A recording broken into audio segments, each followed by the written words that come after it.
নমস্কার। আজকে আরো একটি মঙ্গলবার, ওই টাইম মেনশন করছি না, আপনারা জানেন। আর আজকে মঙ্গলবার আমি আবার একটি আমার কবিতার ঝুলি থেকে কবিতা আপনাদের জন্য উপহার নিয়ে চলে এসেছি। অবশ্যই এখনো দেখে বোঝাই যাচ্ছে যে পুরোপুরি ন্যাচারাল বা নর্মাল লাইফ লিড করতে এখনো পারছি না। সো যার জন্যই ওই দৃষ্টিনন্দন ব্যাপারটা হয়তো এখনো আসেনি, কিন্তু নর্মালি বসে যে আপনাদের সঙ্গে আমি কবিতাটি আমার লেখা কবিতা বা পাঠ করা কবিতা শেয়ার করতে পারছি, আপনাদেরকে শোনাতে পারছি, এটা আমার কাছে একটা বিরাট ব্যাপার। সো আর বেশি কথা না বাড়িয়ে আজকে আমার কবিতাটি আগে আমি বলে নিই। আজকে আমার লেখা কবিতা প্রি ওয়েডিং। প্রি ওয়েডিং এর ইতিকথা খুব একটা মন্দ নয়। প্রি ওয়েডিং এর কারণটা কি জানি না ছাই, সেটা খায় না মাথায় দেয়। প্রি ওয়েডিং এর কারণটা কি জানি না ছাই, সেটা খায় না মাথায় দেয়। যাই হোক, এসব কথা না হয় থাক, প্রি ওয়েডিং বিষয়টা কি সেটাই জানা যাক। বিয়ের আগে পাত্রপাত্রীর সঙ্গে নিয়ে লোকজন সে আবার কত রকম মুহূর্ত বন্দি করাতে থাকে ব্যস্ত। তাদের নানা মুহূর্তগুলিকে নানা সাজে, নানা ভাবে ভঙ্গিমায় ক্যামেরা বন্দি। না না, এসব শুনে কেউ আবার ভাববেন না এসব তাদের রোজকার সঙ্গী। তারা সাধারণ মানুষই, আমার আপনার মতো। এটা তাদের পেশা না, নেশা বলতে পারেন। আসলে কি বলুন তো, দেখনদারি, যার চল আজকাল ভারী। তুই যদি দিস অনলাইনে 10টা ছবি আপডেট, আমিও তবে কম যাই কিসে, দেব দেখিয়ে কয়েক শত। তবে প্রি ওয়েডিং এ বিভিন্ন পোশাক চেঞ্জ করে বিভিন্ন লোকেশনে ফটোশুট করে, বিভিন্ন লুকে বিভিন্ন পোজ দিয়ে নিজেকে কিছুটা অভিনেত্রীর মতো ফিল দেওয়াটা এখন শুধুই ফ্যাশন নয়, মানুষের প্রয়োজন হয়ে উঠেছে দিনে দিনে। তাতে অবশ্য নেই কোনো দোষ, শুধু বাড়ায় অন্য প্রান্তে দাঁড়িয়ে থাকা চালচুলো আর ক্ষমতাবিহীন মানুষগুলোর হিংসা আর রোষ। আগেও হতো বিয়ে, তাতে অবশ্য ছিল না এত জাঁকজমক, বরং উল্টে ওই পুরনো আমলের কড়া নিয়ম না মানলে শুনতে হতো বাড়ির বড়দের ধমক। তবে এখন বিয়ে মানেই কে কত দিতে পারে বড় বড় চমক। প্রি ওয়েডিং তার প্রথম কিস্তি মাত্র, শুধু বোঝানো পরের সিনেমাটোগ্রাফি গুলো কতটা হতে চলেছে জোরালো। শুধু বোঝানো পরের সিনেমাটোগ্রাফি গুলো কতটা হতে চলেছে জোরালো, যা দেখিয়ে জ্বলে উঠবে সমালোচকদের গাত্র। ধন্যবাদ। অবশ্যই আমি লেখিকা হিসেবে কিছু রিসেন্ট বিষয় বা পুরনো বিষয় যাই বলেন না কেন, সেই জিনিসগুলোকে বা সেই টপিকগুলোকে তুলে তাতে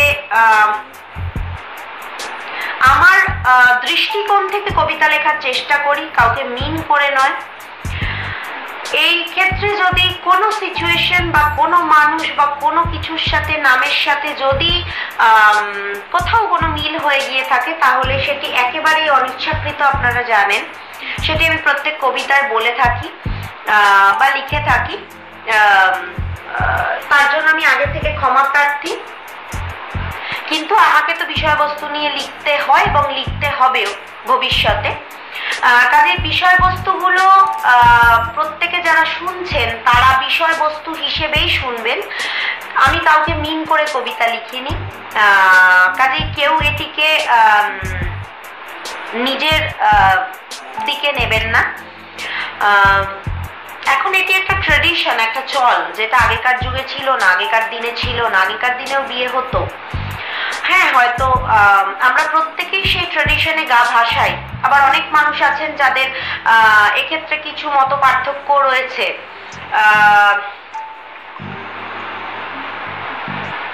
এবার কিছু মানুষ ব্যালেন্স করে চলতে ভালোবাসেন, পুরনোকে সঙ্গে নিয়ে চলা বা নতুনকে গ্রহণ করা, দুটোর মধ্যেই একটা ব্যালেন্সিং টেন্ডেন্সি রয়েছে।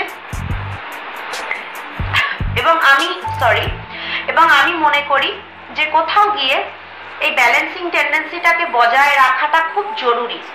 আমরা প্রত্যেকে যদি নতুনকে না মেনে নিতে পারি বা পুরনোকে সঙ্গে নিয়ে না চলতে পারি, তাহলে দৈনন্দিন জীবনে অহরহ ঝামেলা বেঁধেই থাকবে।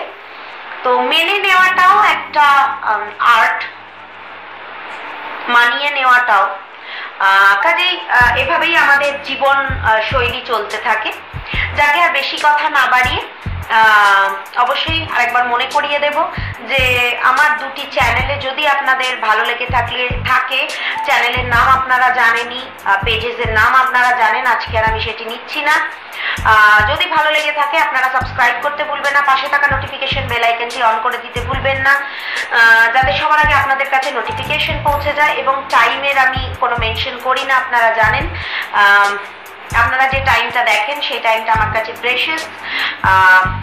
আর বাড়তি সমস্ত কথা আমি প্রত্যেক সপ্তাহেই বলে থাকি, কাজেই আজকে আর বাড়তি কিছু বলছি না, নতুন করে কিছু বলছি না। আপনারা যারা আমার পুরনো সাবস্ক্রাইবার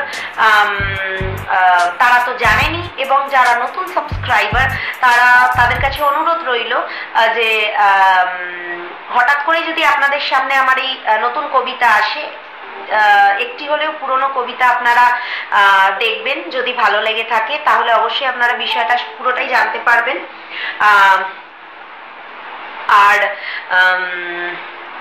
আর একটা কথা, যদি ফেসবুক থেকে দেখেন তাহলে ওখানে ফলো করে দিতে ভুলবেন না। আর যে এক্সট্রা আমার ফেসবুক পেজ রয়েছে, সেটির আমার কোনো ইউটিউব চ্যানেল নেই, সেখানেও একবার ভিজিট করতে ভুলবেন না। শুধু সেটার নাম আমি বলে দিচ্ছি, ক্রিয়েটিভ অর্পিতা। আর যদি ভালো লাগে অবশ্যই লাইক, শেয়ার, কমেন্টস করতে ভুলবেন না। আপনারা পাশে আছেন, শুনছেন, তার জন্য আমি আপনাদের সবার কাছে খুব কৃতজ্ঞ। এবং আপনারা পাশে না থাকলে এটুকু জার্নিও আমি করতে পারতাম না, এবং আগামী দিনেও আপনাদের পাশে চাই। এটুকু বলেই আজকে আমার অবশ্যই যদি ভালো লাগে আপনাদের জানাতে আমাকে ভুলবেন না, তাতে আমি একটু এন্থু পাবো, আমার লেখার ইচ্ছেটা আর একটু বুস্ট হবে। আর বেশি কথা না বাড়িয়ে আজকে আমি কবিতা এখানেই শেষ করছি, আমার বক্তব্য এখানেই শেষ করছি। আবার অন্য একটি মঙ্গলবার আরো একটি সুন্দর কবিতা উপহার নিয়ে চলে আসবো।